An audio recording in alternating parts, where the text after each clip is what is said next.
Sin más demora, Jaime Pintos es un consultor en materia de contratación pública que lleva muchísimos años, tiene mucha experiencia en este ámbito, es funcionario de carrera, ha aprobado 6 oposiciones.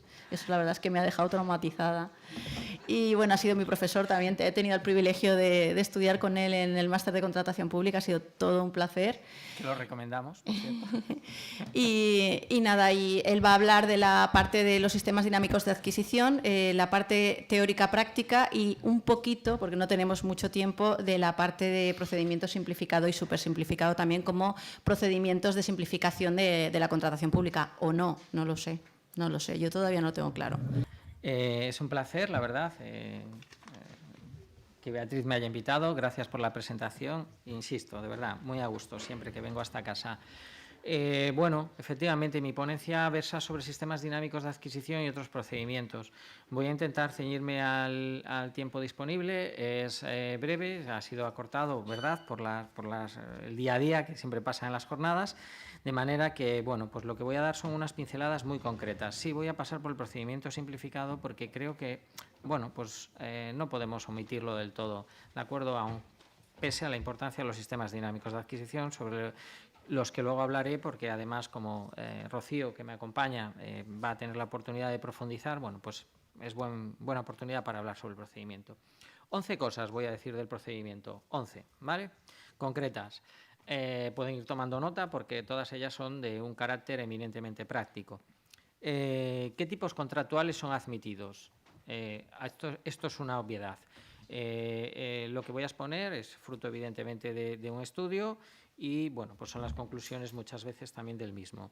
Pues evidentemente, como ya sabemos, están admitidas las obras, servicios y los suministros, así como los contratos mixtos, ¿de acuerdo? Y aquí es donde viene la cuestión. Por tanto, no son admitidos en el procedimiento abierto simplificado ni los contratos de concesión de obra, ¿de acuerdo? Ni, evidentemente, los contratos de concesión de servicios. Solo suministros, servicios y obras y los contratos mixtos. Bien, ¿por qué esto de los contratos mixtos? Porque el segundo punto que voy a referir es la cuantía de los contratos, ¿de acuerdo? Referencia a los mixtos. Bien, la cuantía de los contratos en los procedimientos abiertos simplificados no nos plantea problemas si acudimos al artículo 159, que nos dice que el valor estimado debe de ser igual o inferior a 2 millones de euros para el caso de las obras y a 100.000 euros en contratos de suministros y servicios. Pero donde tenemos que tener la salvedad y la atención es cuando tengamos un procedimiento abierto simplificado de un contrato mixto de obras, servicios o suministros. Recordemos que no puede ser una mezcla de los anteriores y, por tanto, no podemos utilizar este contrato mixto al que se le aplican las reglas del artículo 18 de la Ley de Contratos del Sector Público en cuanto al régimen jurídico aplicable para de algún modo tergiversarlo. Esto lo que quiero decir es que un contrato mixto de servicios y suministros donde la prestación principal sea servicios no puede llegar a un valor estimado de 2 millones de euros propio de las obras. ¿Me explico? Por lo tanto, especial atención a este punto de carácter eminentemente práctico. Por lo tanto, definición clara del régimen jurídico, sino posibilidad de dar lugar a nulidad de pleno derecho de ese procedimiento. Bien, tercer elemento que quiero mencionar, el requisito de inexistencia de criterios sometidos a juicio de valor o ponderación no superior al 25% o 45% en servicios intelectuales.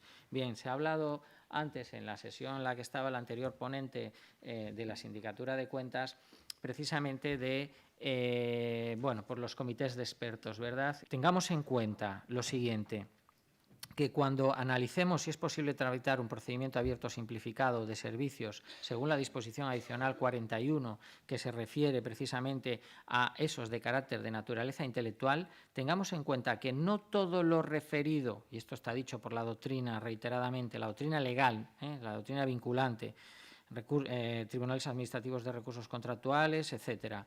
No todo lo referido a consultoría, arquitectura, ingeniería tiene naturaleza intelectual. Esto es algo que tenemos que tener en cuenta y, por tanto, podremos utilizar esos criterios de valoración sometidos a juicio de valor que lleguen al 45% solo en determinadas cuestiones. Por lo tanto, habrá que analizar caso por caso el objeto contractual. Advertencia, en definitiva, aviso a navegantes. No por el hecho de ser ingeniería, consultoría o arquitectura estamos ante una prestación de carácter intelectual que necesariamente nos lleva al 45% y si no supero los 100.000 euros resulta que puedo aprovechar ese 45% de acuerdo evitando la utilización del comité de expertos.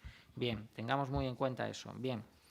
Cuarto elemento, sobre el plazo de presentación de proposiciones y la necesidad de que la documentación esté disponible por medios electrónicos. Aquí no hay nada que decir, es bastante clara la doctrina. 20 días naturales, como ya sabemos, en obras y 15 días en servicios y suministros. Y evidentemente ya nadie tiene dudas de que este procedimiento, como tantos otros, como el resto, es electrónico, salvo que se apliquen las salvedades de la disposición adicional 15, apartado tercero, y cuarto también, que también contempla una excepción.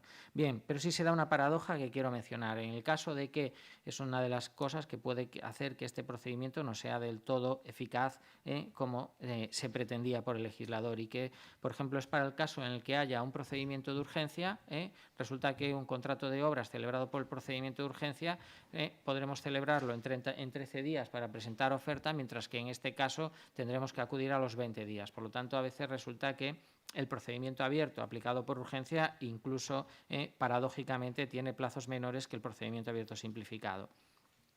Sobre la inscripción en el ROLECE, bien, de esto ya se ha hablado y mucho, ¿verdad? Junta Consultiva de Aragón que dice que sí, recomendación de la Junta Central que dice que no. En definitiva, cada órgano de contratación es el que tendrá que decidir a la vista de sus circunstancias, de las circunstancias digamos, el público o licitador, el objetivo al que se dirige, y evidentemente el tiempo transcurrido, que ya ha transcurrido bastante bien. Yo lo que quiero poner de manifiesto es lo que dice el 150, no tanto eso, sino lo que dice el 159.4F. Tercero, el punto tercero, que la mesa de contratación dice que comprobará el registro oficial de licitadores, pues que esté debidamente constituida, el poder bastante, la solvencia económica y ese largo etcétera, ¿vale? Y una cuestión importante, ¿qué ocurre? Que en la mayoría de los casos resulta que cuando acudimos al ROLECE no encontramos la solvencia técnica, porque en aquellos donde no se exige clasificación probablemente esta no aparezca. Bien, ahora aquí encontramos dos cuestiones. ¿En qué plazo? ¿Qué plazo damos para subsanar, de acuerdo, o para pedir esto? ¿Qué utilizamos? Bien, pues aquí acudimos a un pronunciamiento que ya existe, que es el 115/2018 de la Junta Consultiva de Contratación Administrativa del Estado, ¿de acuerdo?, que nos dice, que nos sugiere que la subsanación se verifique en ese plazo de 7 días que damos para comprobar también la garantía definitiva, ¿de acuerdo?, o el compromiso de adquisición de medios o lo previsto en el artículo 75. Por lo tanto, esto es una cuestión que tenemos que tener en cuenta. Ahora bien, quiero hacer una observación. Si utilizamos este plazo es decir, 7 días, pues durante los 3 primeros tendrá que acreditarme la solvencia. Si no somos lo suficientemente diligentes después de esos 3 días donde debe acreditar su solvencia para darle una respuesta, puede que nos encontremos, si la mesa no ha sido lo suficientemente diligente, con un licitador que nos ha presentado esa garantía definitiva, ¿de acuerdo?, y que finalmente no adquiere la solvencia. Por lo tanto, la ley no lo impide, tampoco digo yo que sea una recomendación, pero podría caber la posibilidad, de acuerdo, de establecer 2 plazos separados. Uno de 3 días para esa subsanación, no incardinarlo dentro de los 7, si no vamos a ser lo suficientemente diligentes, o si lo hacemos, sepamos que nos puede pasar eso. Y segundo, de acuerdo, esos 7 días para el periodo de garantía. Sexto punto, presentación únicamente en el registro indicado. Efectivamente, dice la ley que las ofertas han de presentarse únicamente en el registro indicado. Y esto lo hace, y solo tiene una justificación y un sentido, y es para cuando se dé alguna de las excepciones previstas en esa disposición adicional 15 para la no utilización de medios electrónicos. ¿De acuerdo? Bien, pues también en este caso la Junta Consultiva de Contratación Administrativa del Estado ha resuelto en el informe 7118, ¿de acuerdo?, que cuando se dice en el registro indicado, es en el registro indicado. Es decir, incluso permite, en estos casos de presentación en papel, la presentación en otro registro, siendo válida esa oferta siempre que llegue al registro indicado antes del plazo de finalización de las ofertas. Por lo tanto, esto es algo que tenemos que tener muy en cuenta y que, como recomendación, ya no mía, sino de la propia Junta Consultiva de Contratación Administrativa del Estado, es idóneo que se especifique en los pliegos de cláusulas administrativas y la consecuencia de su no atención. Otro aviso a navegantes, si nos vale la expresión, ¿vale? Bien, séptimo punto, sobre dónde se presenta la declaración responsable. Este es otro elemento también de carácter práctico. Bien, esta es una cuestión que presentó sus dudas en su día, pero que hoy en día entiendo que podemos entender ya resuelta. Es decir, la pregunta versa sobre dónde se presenta la declaración responsable que nos acredita pues, la constitución temporal de empresas, la representación de la sociedad y ese largo etcétera. ¿De acuerdo? Bien, pues también en el informe 115/2018, la Junta Consultiva de Contratación Administrativa del Estado ha resuelto, ¿de acuerdo?, diciendo que la documentación correspondiente a la declaración responsable ha de presentarse en los sobres o archivos electrónicos que han de presentarse en la oferta. Y dice que si solo hubiera un sobre, se presentará en este sobre y que si hubiera más de un sobre, si hubiese dos, se incluirá en el correspondiente a los criterios dependientes de un juicio de valor. Por lo tanto, es una cuestión práctica que también ha quedado resuelta. Octavo punto, y voy terminando con este procedimiento, es sobre la valoración del sobre de criterios subjetivos. Bien, pues aquí lo que quiero destacar es efectivamente que, a mi juicio, porque la ley dice que el técnico dará 7 días para, no me acuerdo cómo dice el tenor literal, para que ha de ser rubricado por el técnico o algo así. Bueno, no lo recuerdo exactamente. Lo cierto es que ha venido a ser interpretado como que en este procedimiento la potestad de aceptar o no, o dar validez o no al informe de valoración recae en manos de la persona o personas que firmen el informe técnico. Bien, para mí no es así, es decir, esa redacción no desvirtúa evidentemente las competencias que a lo largo de toda la norma y en su interpretación finalista y teleológica, en concreto en el artículo 326, atribuyen a la mesa. Por lo tanto, mi recomendación en este punto es evidentemente incorporar en todo caso el informe, aunque habitualmente se haga así, manteniendo en todo caso la capacidad de la mesa de contratación para decidir sobre el mismo. Sobre el carácter público de la apertura a las ofertas económicas, bueno, aquí hay un poco un sinsentido desde mi punto de vista, ¿no? Y es que no se aplica la excepción del 157.4 cuando se produce la apertura de las ofertas por medios electrónicos, de manera que la Junta Consultiva, en este caso sí, del Estado, ha admitido el tenor literal o la literalidad del precepto, y en el informe 69/2018 nos dice que efectivamente en este caso el procedimiento ha de ser la apertura pública en todo caso. Bueno, da una serie de motivaciones que ahí quedan, que ahí están, que efectivamente dicen que no perjudica y que quizás lo basa en la especialidad de este procedimiento con respecto al otro. Bueno, no sé si tiene demasiado sentido, pero tenemos un informe que nos dice cómo habemos de hacerlo y así ha de hacerse. Por último, por penúltimo, sobre la posibilidad de realizar mesas de contratación no presenciales. Bien, pues a colación de lo anterior y en este caso cogiendo un informe de la Junta Consultiva de Aragón, podemos decir que efectivamente cabe la posibilidad de no hacer mesas presenciales cuando estemos ante los criterios sometidos a un juicio de valor, pero en aquel caso que, y dado que tenemos que hacer público el acto, estemos en aquellos criterios sometidos a juicios económicos o reglas o fórmulas, a los objetivos, habrá que hacerse en todo caso presencial. Y por último, y para cerrar este repaso rápido y lo más breve que he podido del procedimiento administrativo, sobre las actuaciones de la mesa una vez abierto el sobre. Bien, aquí la verdad es que hay una cuestión importante que es la que afecta a las bajas anormalmente desproporcionadas, que incluso puede dar lugar a la pues a la nulidad, ¿verdad?, del procedimiento desde el punto de vista de la adjudicación a la oferta económicamente más ventajosa.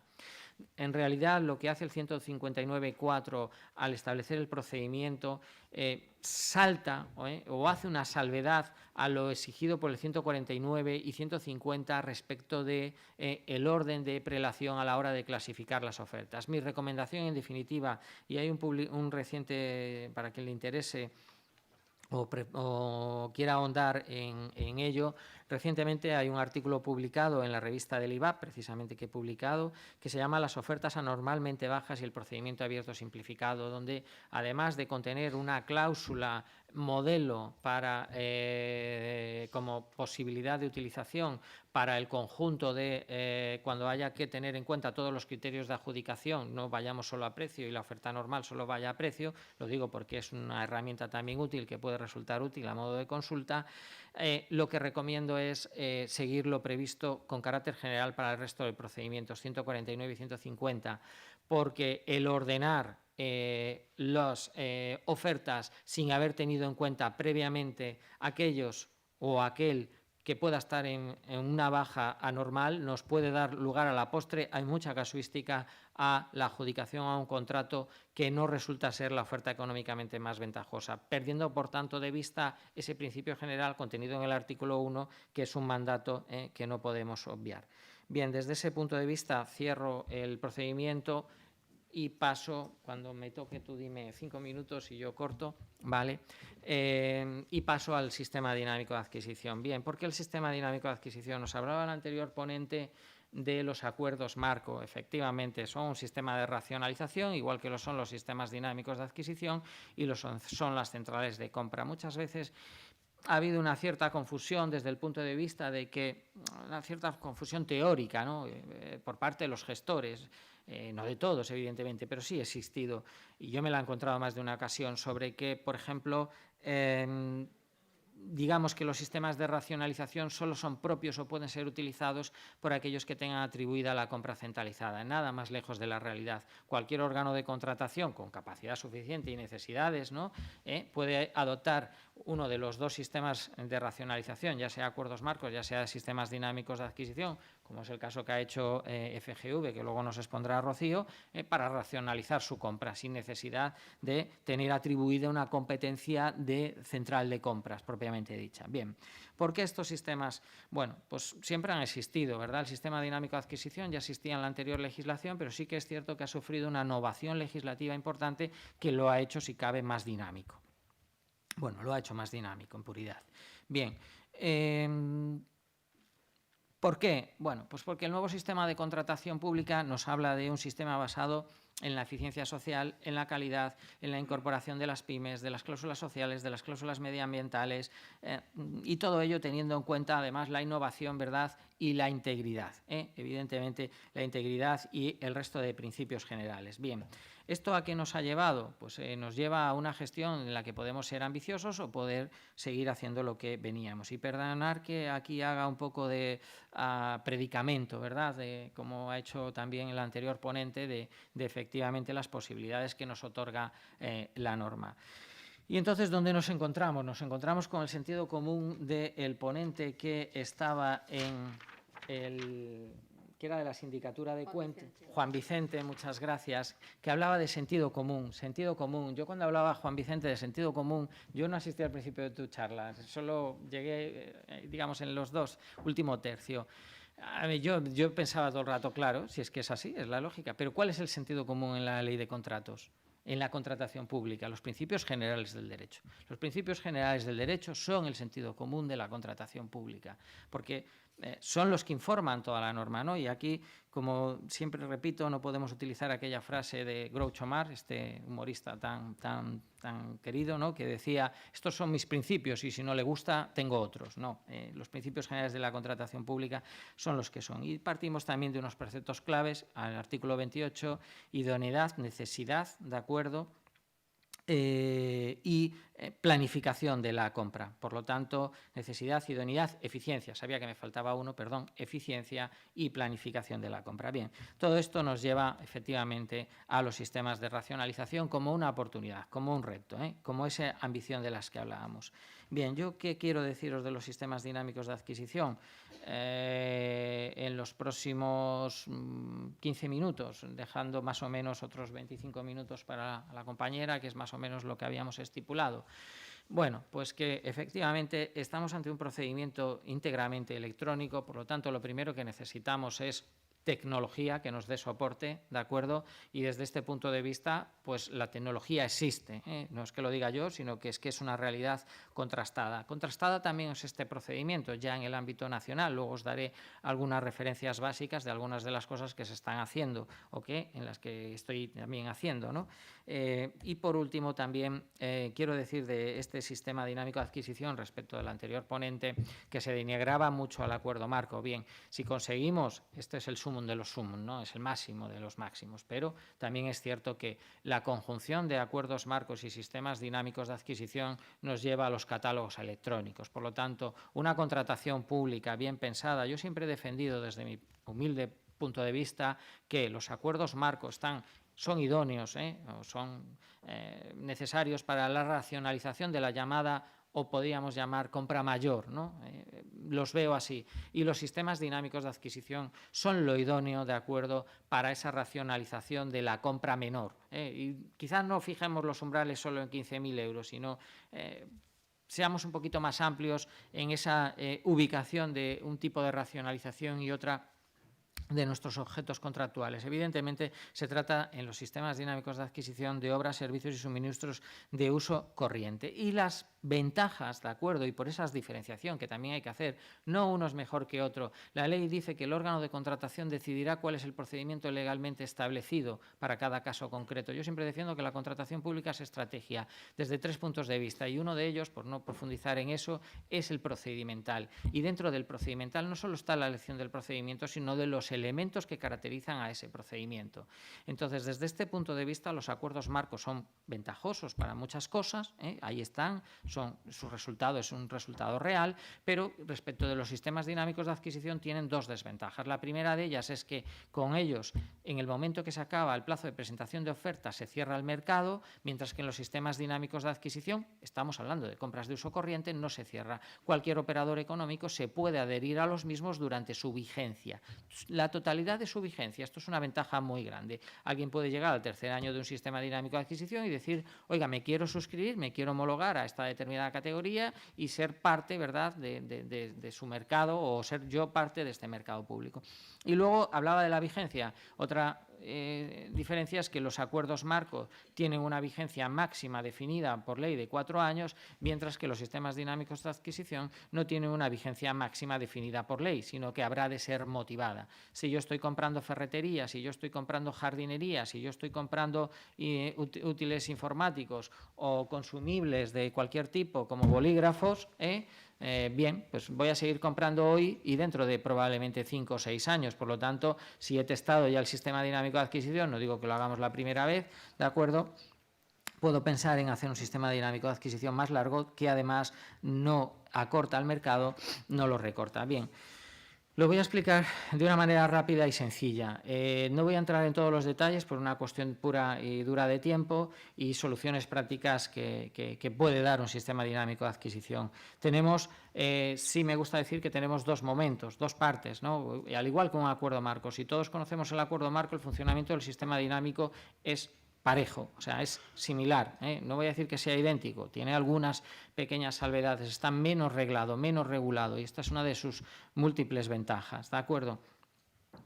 Sin denostar, insisto, a los acuerdos marco, cada uno para su objeto contractual idóneo.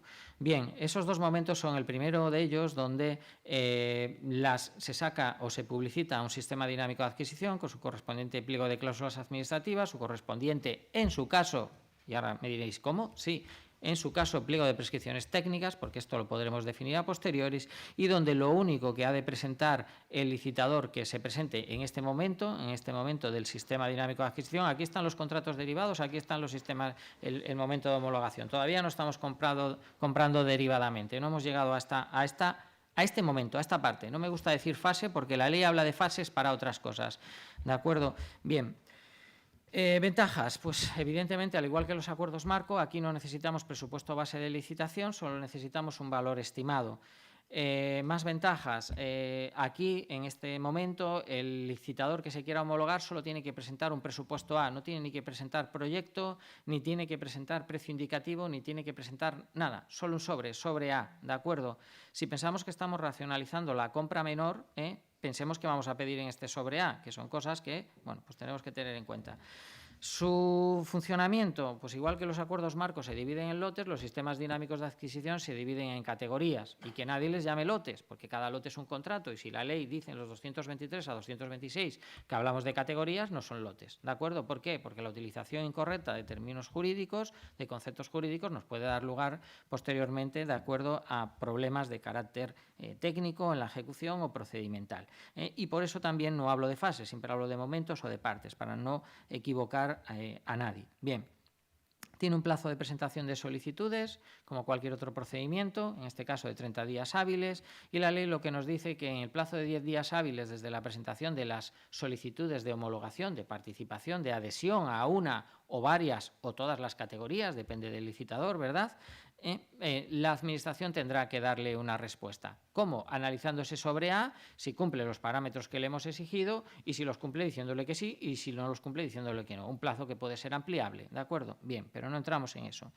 Ventajas, pues que también, igual que los acuerdos marco, puede ser organizado de manera centralizada o incluso descentralizada, de manera que esta parte, el sistema dinámico de adquisición, lo saque un órgano de contratación central, principal, y las compras derivadas puedan ser realizadas por otros órganos de contratación, ¿de acuerdo? Ya no, o más bien al margen de ese contrato derivado. Bien, modificaciones, las categorías, que esta puede ser una de las cuestiones. Bien, lo bueno del sistema dinámico de adquisición y su duración, insisto, no tengo tiempo y me encantaría poder entrar en muchísimos más detalles de carácter práctico, como la duración. No hay que temer a poder una duración larga, más allá de si es la primera vez y estamos innovando, ¿no?, en nuestro órgano de contratación, por si, oye, pues vamos a corregirlo en un futuro o demás. Pero no hay que tener miedo a ponerle prórrogas, un año prorrogable por 5 a través de prórrogas anuales, porque a diferencia de cualquier otro contrato, aquí no se producen obligaciones por parte del contratista, no tiene miedo, no tiene temor a licitar, no va a decir, ostras, es que como salga, perdón por el ostras, como salga adjudicatario de pues esta categoría, o salga homologado, mejor dicho, en esta categoría, pues ya si hay una revisión de precios. No, pensar que hay un valor estimado, a la hora de calcular el valor estimado para esa duración hay que hacerlo a razón de precio de mercado. ¿Y cuándo? A razón de precio de mercado. ¿Cuándo retenemos el presupuesto base de licitación? ¿Cuándo enviamos la invitación? Pues en cada momento. Si la enviamos dentro de 3 años, ese precio de 3 años de los bolígrafos o de los ratones tiene que estar adecuado al precio de mercado, o ha de ser el de hace 4 años. Pues no, tiene que estar adecuado al precio de mercado. Por lo tanto, cuando hagamos el valor estimado, hagamos ese ejercicio, ¿verdad?, de hipotética actualización o estimación de la actualización. Y, por tanto, no hay ese temor a que los licitadores no vayan o acudan a nuestro procedimiento. Y lo mismo respecto a las modificaciones. Disposición adicional 33, consúltenla. Nos permitirá modificar ese valor estimado hasta un máximo de un 20%. ¿Y qué más? Pues las categorías. Si yo defino ratones, no tengo por qué decir, a la hora de definir la categoría, dentro de un ratón me entra un ratón con luz, me entra un ratón como este, o me entra el ratón de gamer que usa mi hijo mayor. Me entra un ratón y ya está. Y el de dentro de 3 años, si resulta que es, no lo sé, que anda solo, pues también me entrará, porque será un ratón. Por lo tanto, no necesitamos modificar técnicamente las categorías. Esto es muy importante. En esta parte sí, mesa de contratación, en esta también se puede, pero no la recomiendo. ¿Por qué? Estamos racionalizando compra menor. ¿Pedimos solvencia para la compra menor? En teoría, podemos hacer otra cosa, pero ¿tendría sentido desde el punto de vista operativo hacer obras de hasta 200.000 euros en un sistema dinámico de adquisición? ¿Compras derivadas? No, bajo mi punto de vista, en aplicación del sentido común, que nos hablaba Juan Vicente, y de los principios generales que he mentado yo, sería ciertamente un desliz, por lo menos hacia el principio de publicidad, concurrencia competitiva, ¿de acuerdo? En fin, incluso transparencia, podríamos decir. Por lo tanto, cada procedimiento tiene su ubicación. ¿Por qué digo esto? Porque decía, mesa de contratación aquí sí, para corresponsabilizar evidentemente de la documentación, y aquí no. Acudamos solo al precio, racionalicemos seamos evidentemente dinámicos, ¿de acuerdo?, en nuestro sistema. Si creamos un sistema dinámico de adquisición, no nos entrampemos con las fórmulas de fiscalización previa, no le apliquemos la fiscalización del procedimiento simplificado o supersimplificado como ya ha pasado, porque dejaremos de ser dinámico. Habremos convertido la racionalización de la compra menor en un procedimiento administrativo más que no nos dará las soluciones que deseamos o que buscábamos inicialmente. Y, por tanto, bueno, pues desde ese punto de vista lo mismo podemos decir de las garantías. Garantía, bueno, pues pedimos garantía para un contrato menor, bueno, pues cada uno haya cada cual, ¿verdad? ¿Es posible pedirla? Bien, se puede interpretar analógicamente, aplicando el supersimplificado, diciendo que no. Bien, no hay ninguna prohibición, vale, pídanla ustedes.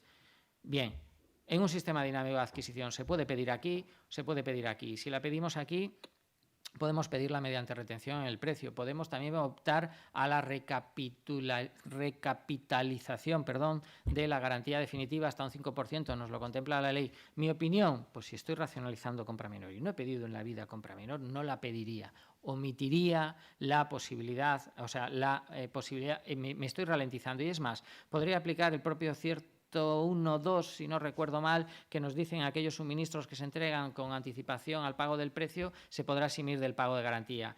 Precepto que también nos contempla la posibilidad de eximir del pago de garantía. Por lo tanto, si la ley me habilita a ello, si nunca la he pedido, ¿por qué me voy ahora a complicar? Racionalicemos. Responsable del contrato, lo mismo. Es tanto el juego que da el sistema dinámico de adquisición, que el responsable del contrato podemos pedirlo aquí para todo, nombrarlo aquí. Podemos nombrarlo para cada categoría. Podemos, incluso las categorías se pueden dividir en subcategorías. Eso habrá que analizarlo al caso concreto. ¿Por qué? Imaginaros que compensa imaginaros especies vegetales. Y yo tengo voy a decir tres cosas: árboles frutales, arbustos y rosales. Bien.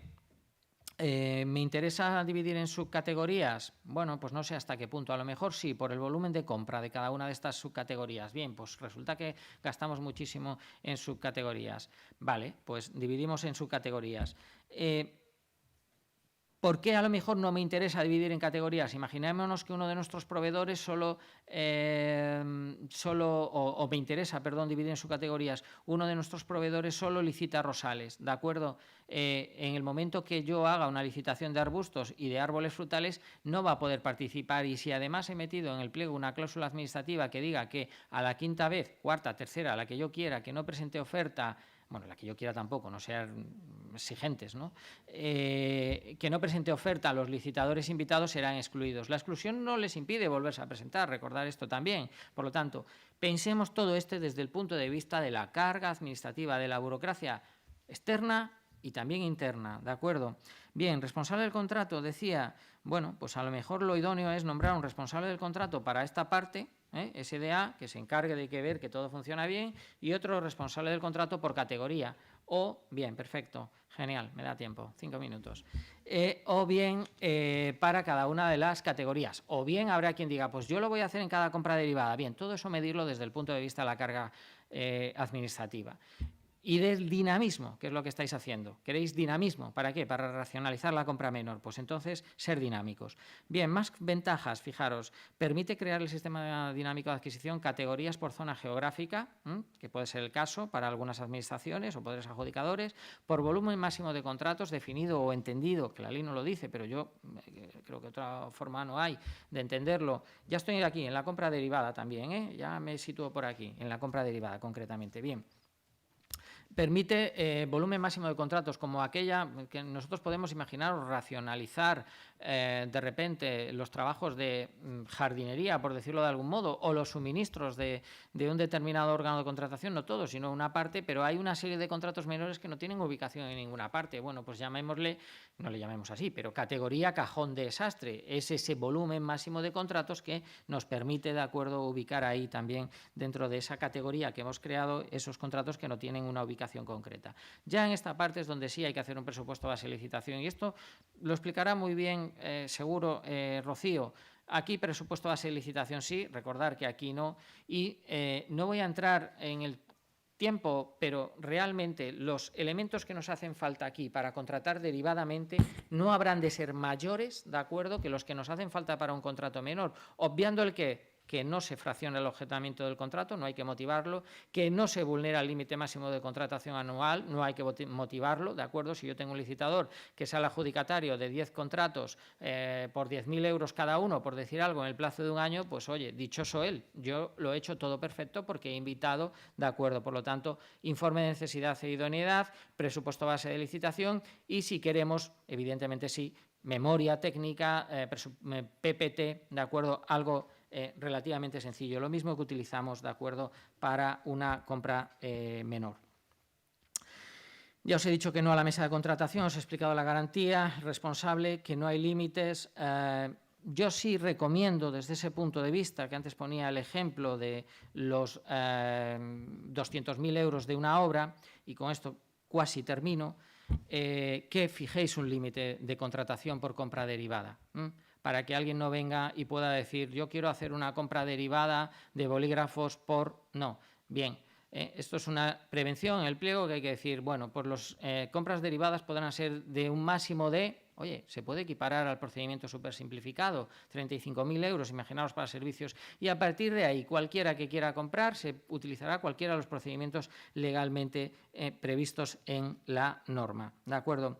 Y por último, sí deciros que hay una posibilidad, que el plazo de presentación de ofertas son 10 días y que, bueno, pues a través del pliego de cláusulas administrativas y la práctica administrativa se puede incitar, que no obligar, a reducir ese pliego y a obtener mejores resultados. Quiero deciros ahora solo un repaso. Sistemas dinámicos de adquisición como sistema contrastado lo tenemos ya en ADEGE, Arcos de la Frontera, Ayuntamiento de Gozón, Cádiz, Canal Sur, Cantabria, EMT, Empresa Municipal de Transportes, que es un monstruo desde el punto de vista, como puede serlo la Ferrocarriles de la Generalitat Valenciana, desde el punto de vista de volumen de compra, no, que nadie me interprete mal, por favor, además, en fin. Galicia, de acuerdo, Gerencia, Mutua esta Navarra, creo que es, Gijón, que ha hecho materiales de obra y también de obras, Piélagos, que es un municipio pequeño que ha sacado 3 muy simpáticos, que es uno de fiestas, la pólvora de todos los años, recordemos, de libros y de transportes, y Universidad de Almería, que para mí ahora mismo, junto con FGV, son los más avanzados. Ellos están un punto más adelante, porque otro día, si quiere Beatriz, os explico el funcionamiento de esa concepción, ¿verdad?, de la que se puede llegar a crear catálogos electrónicos. Y una curiosidad que sí que quiero aumentar, y con esto sí que termino, y es que, por ejemplo, el pliego de prescripciones técnicas del sistema dinámico de adquisición de transporte en Piélago, que se refiere a transporte de menores a centros de día, de transporte de personas de tercera edad, es decir, de atención sociosanitaria y otro tipo de transportes, tiene esas categorías, dice el pliego de prescripciones técnicas. Ellos dicen esta fase previa, yo os digo corregirlo de fase previa, no ponerlo, dice en este momento de la licitación no es preciso pliego de prescripciones técnicas. Mayor dinamismo y simplicidad administrativa es difícil encontrar en un procedimiento de contratación. Muchas gracias.